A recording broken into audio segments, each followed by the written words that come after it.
right. This did not go well. This did not go well. So I'm on a completely new channel, different from the channel that I sent people out for this. So I'm just going to talk. I'm just going to talk, and hopefully you guys will find this. Hopefully, but let me see. What am I going to do? I think I'm gonna talk. You guys aren't going to be able to ask questions. Oh man. All right. Well, I guess this will be a practice run. I'll do my speech. You guys listen to it when you get it, and ask me your questions. And therefore, I have a lot of questions built up. I have a lot of questions stacked up. So sorry, folks. Sorry, folks. I don't know what happened, but yes, I do. This was my first time using YouTube in this particular way. Now, the show has been on for years, literally years, but I've always done it a different way. And today I decided, oh, I'm gonna do something different. There we go, right? There we go. So I should have kept it kept it to what I normally do. So anyway, let me get started. So the name of this episode is "Get Ready to Get Rich." Get ready to get rich. So I'm gonna talk about that. And if you're here, if you happen to make it here, drop a 1 in the chat just so that I know that you're here. Because YouTube does not let me see who's here. So drop a 1 in the chat, and let's get it. All right. So hold on a second.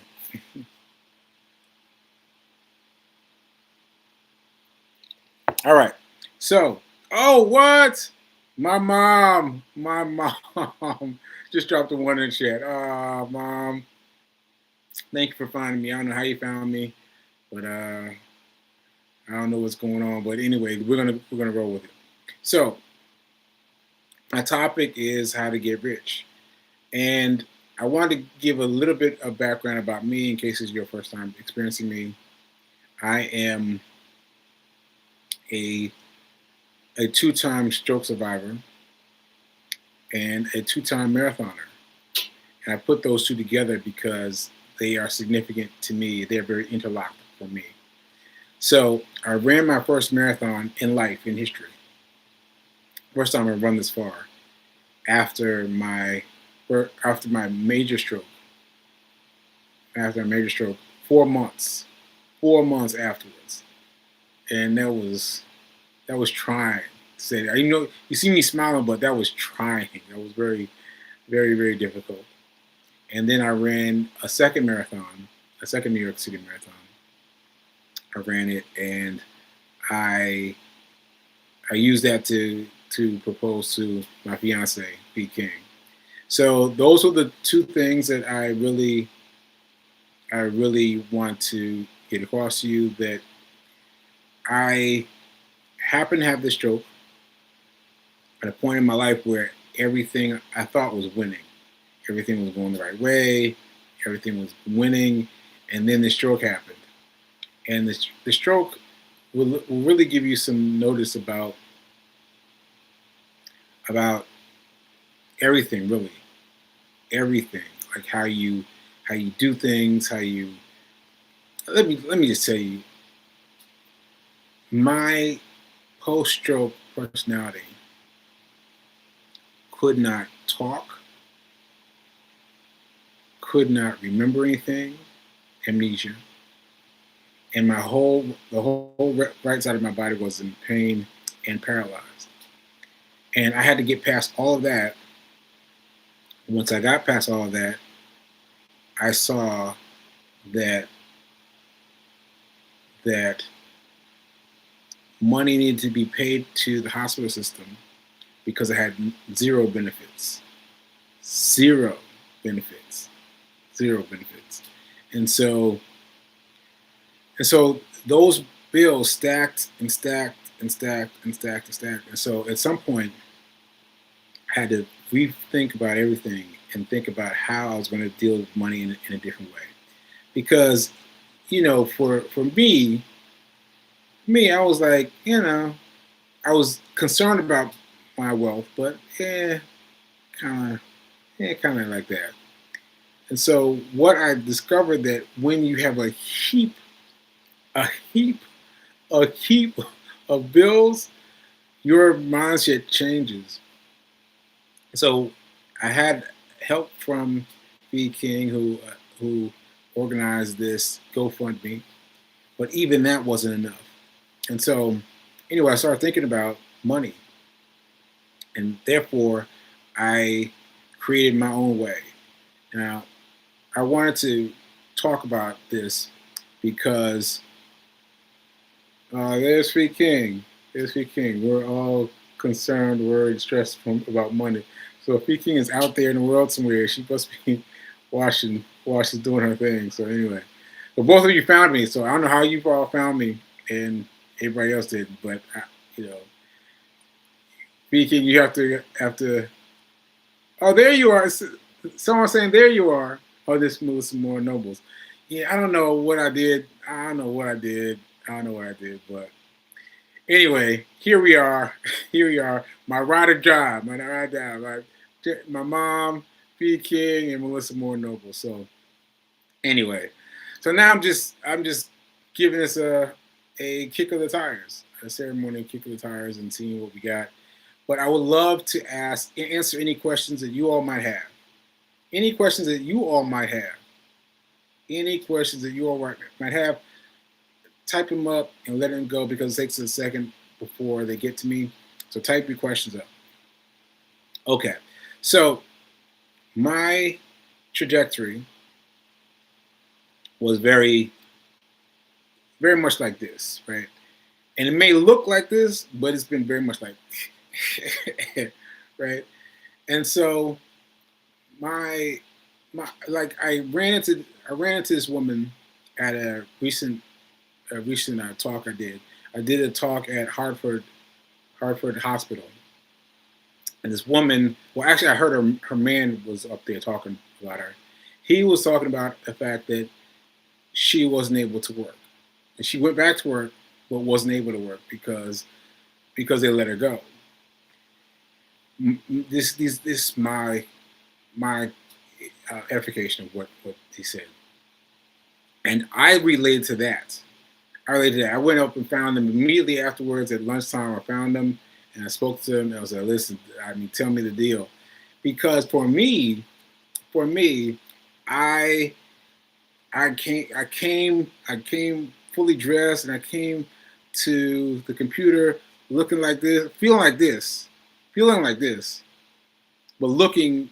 I don't know how I looked, but anyway, my point was I reached out to the place where I've been working for most recently, and I talked to them about getting my job back, right?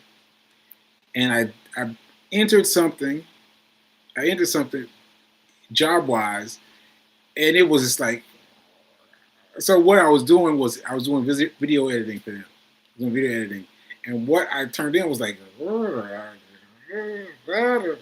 right, and they were like, "Yeah, we can't hook you up, right?"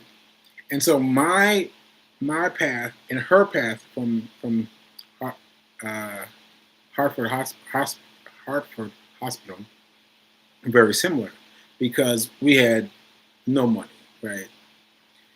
So anyway, I started thinking about money and being drawn to money and being drawn to money. And one thing that I say is that I speaking to myself was phenomenal. Like me speaking to me speaking to me. So I know you don't know what I'm talking about, but I have been doing this show for 3 years at least 3 years. I've been doing it every day, every day, and I just haven't been advertising it, right? So wasn't advertising it because I didn't want anybody to find it. Really, to be honest, I didn't want anybody to find it because I was still working on me, working on me, working on me, working on me. But I've been doing it all that time, and all that time has shown me a lot of what I need to do. So the title of the show is Get Rich 101. And what I say when I what I mean when I say it's helped me find what I need, I've had to research. I've had to study.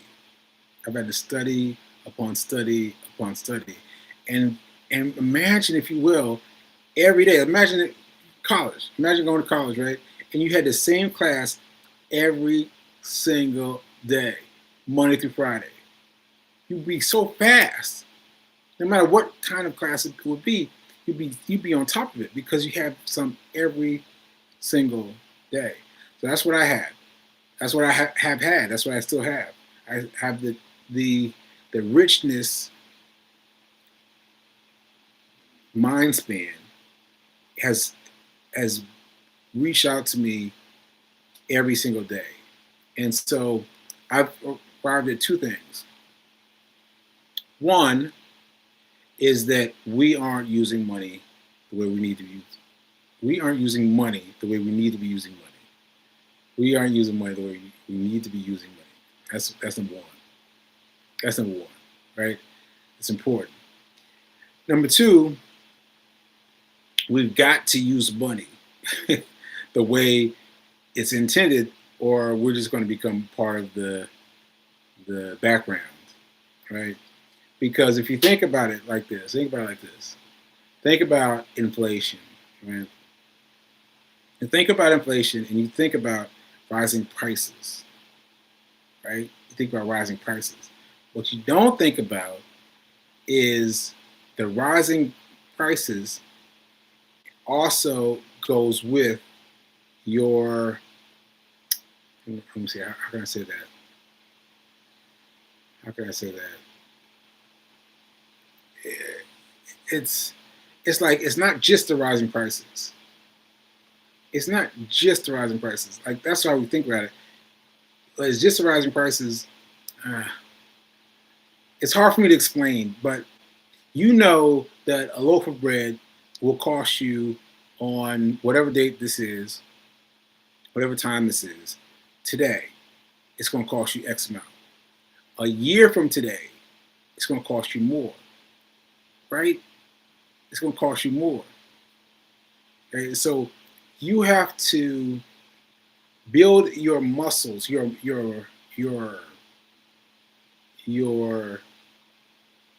money muscles. You have to build your money muscles such that you can catch inflation. So, same example. Loaf of bread, a year from today, your money needs to have accumulated enough so that you can still pay for the loaf of bread. And you're not trying to scramble, right? You're not trying to get some money.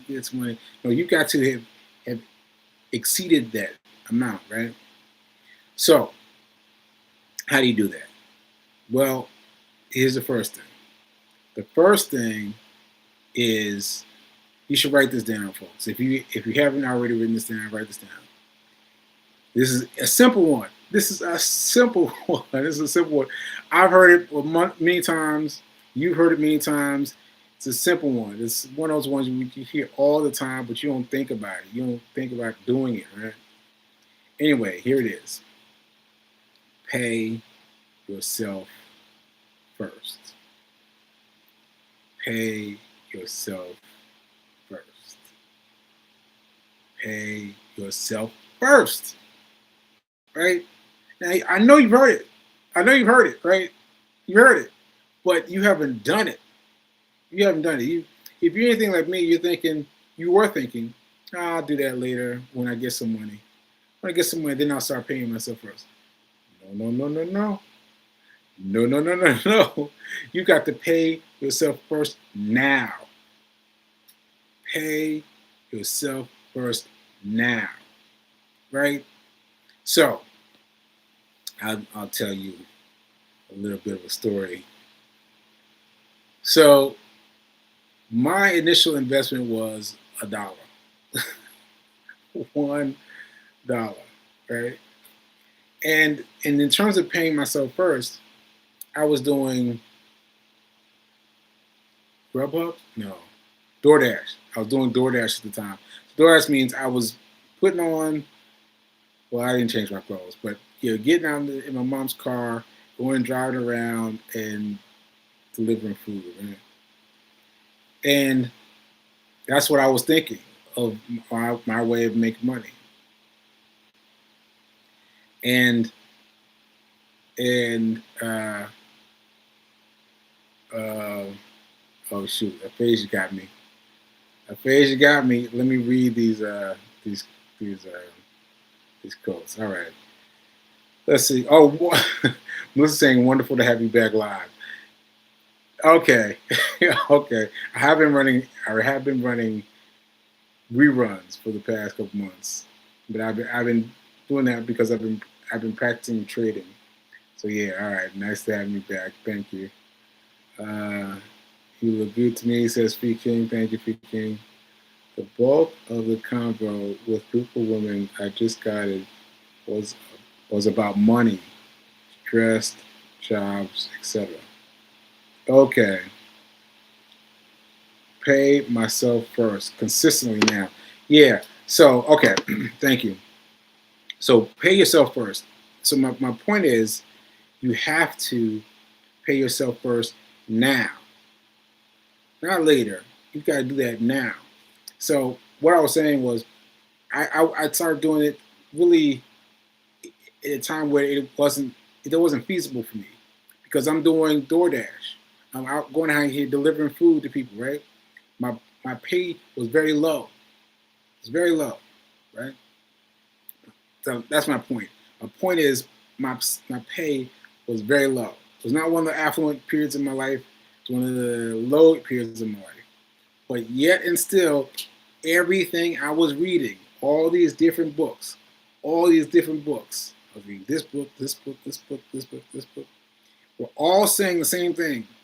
Pay yourself first. And I was like, all right, well, I guess I gotta try it, right? So I put aside a little bit, put aside 10%. Now, 10% easy, you just move the decimal point one space to the left. Yes, one space to the left, right? So if I had $100, I would move the decimal point over. That's $10. So I take $10 out, and I know I got 90% of the money still to deal with. So I put aside that 10%, right? At $10, right? And then when the new money came in, I was like, that 90% was depleted, right? But the 10% that I put away stayed intact. I didn't come and rob myself of that money. I was like, huh, that's interesting. So I tried it again and again and again. And it kept on happening. That I was able to keep that money away in that separate account. I was like, wait a minute now, what's happening? So I think truly that it is I don't want to say like a force. Like, there are forces that we deal with every day. There's electricity, there's gravity. Those are two big ones, right? But this is like a force that I don't know how it works, but you put that money away first. First, before you start spending your money, you put that money aside first. So 10%, take it and put it aside, and then you focus on the money that's there.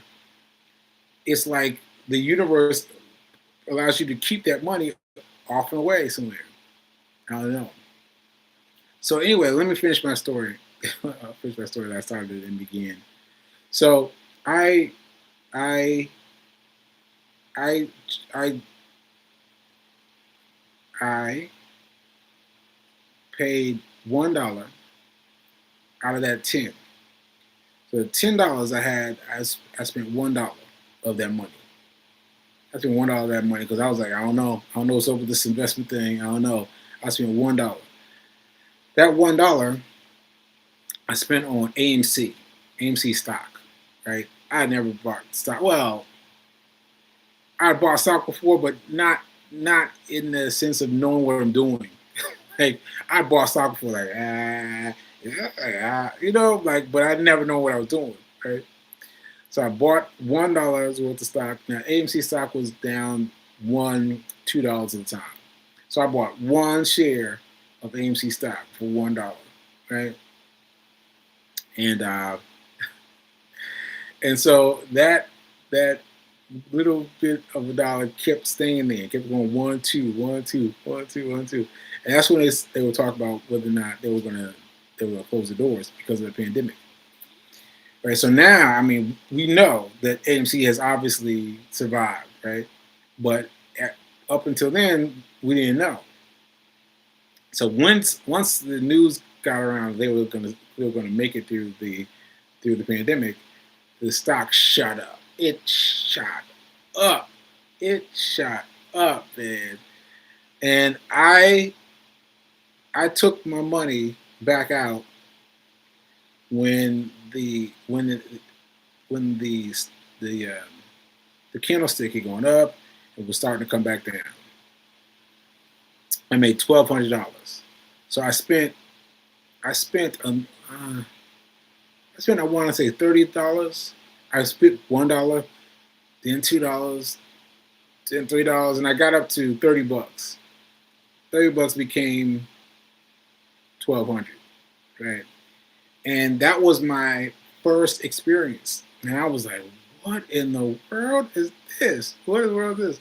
And so that was an extreme situation because you got pandemic, you got things going on in the world that won't be duplicated for a while. But that's what I was dealing with.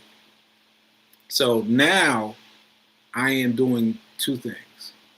One, I am advising you as I'm advising myself. Don't forget that I still have to advise myself to pay yourself first. Pay yourself first, even when, like the woman I mentioned from Heartwood. Anyway, the hospital, and we don't have any money coming in, but the little money we do have coming in, we gotta split it. So mom gives us something, gotta split it. We find some money on the floor, you gotta split it and put that money away. Put 10% away to your investments. So you want to talk about how to get your investments or what to do with your investments. You can talk to me. You can look at all the previous shows. That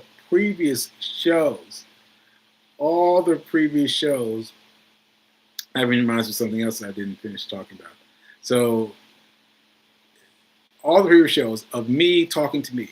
So that's what I was saying. That me talking to me was a very hard thing for me to swallow, because I was telling myself to do things with the money, and I was like, I'm not doing that. I'm not doing that. And so here I am saying, you gotta do this with the money. Gotta do this.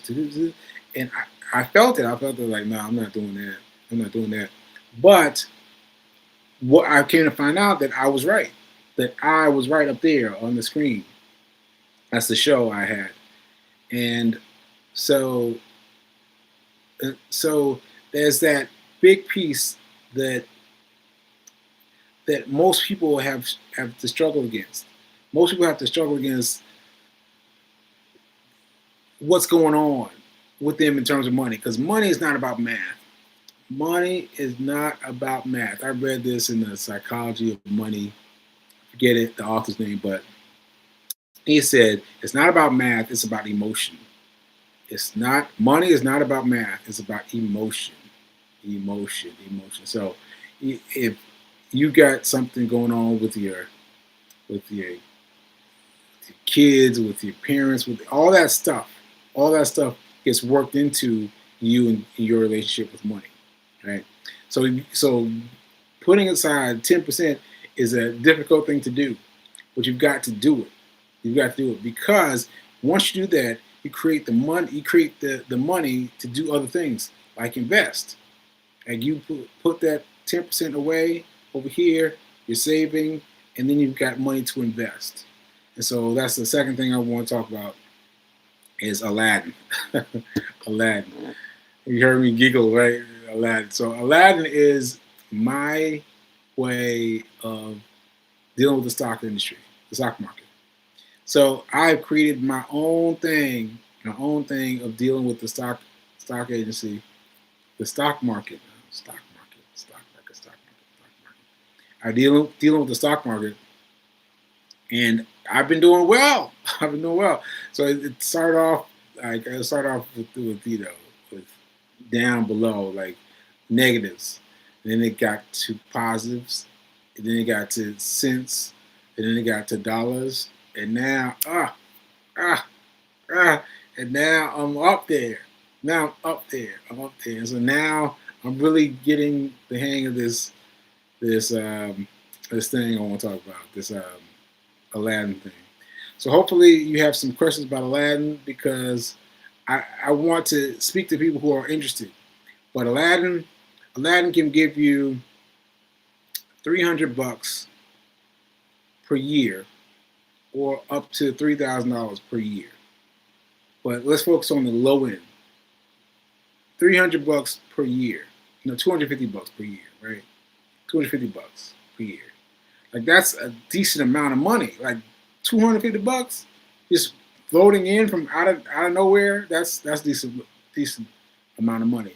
So focus on that, and sign up for my website. It's right there on SekouWrites.com, and I just added it. It's you'll see it's a blue genie, a blue genie, and you can just select Aladdin and get that. And also, look at this. I got this. Look at this. Get Rich 101. Get Rich 101. Yeah. Yeah. Right. This is great. This is great because this just came to me. I just got my copies, and they're available online. They're available, and my children's book is coming soon. Well, actually, it's available online, but I haven't gotten my copy yet. So yeah, children's book is Sekou's First Dollar. Oh man, I'm sorry, my aphasia kicks in. I can't remember things, but you'll find it. You'll find it. But anyway, here we'll just talk about this book. This book is a really good book. It's based on the book called "The Science of Getting Rich" by Wallace C. Wattles. Wallace C. Wattles, right there, and it was a really good book. Really good book. So the text of his book is printed within mine, and also my reaction to things. And yeah, that was a good thing that I actually started. I actually created a podcast of this before I had a stroke, and so I discovered this too, and yeah, it was something else. So I'm realizing that I'm going to have to do some more lives. I'm going to do some more lives because something in here that's making it a little bit difficult. Like my ideas like this way, and then they go this way, and then it comes back to that. And so I'm gonna have to do more lives. I think I'm gonna do more lives. So I'm at least gonna do every Saturday for sure. If I don't go back to every day. But yeah. So I don't see any comments, any questions, any criticisms, but I appreciate you guys for checking in and finding me. I still have to figure out what I did wrong, and I will get to that shortly. But in the meantime, remember that you need to subscribe. So please subscribe to my channel, because, like I said, I've got 3 years of content. 3 years of content every day. Like, there's so much content. There's so much content here in terms of getting rich. Like, all kinds of content about different things I've done, different things I've traded. Like, the whole parameter is right here. So subscribe to the channel. Subscribe to the channel. That's number one. Number two, get my book. get my book, Get Rich 101, because it's going to give you some really good things. More than ingestion is using the primary URL. Send one transfer primary ingestion. I don't know what that means, but I guess I'm going to log off. I'm going to log off right quick. But thank you for coming. Thank you for coming. And remember that now is better than perfect. Now is better than perfect. Ashe. I'll see you soon.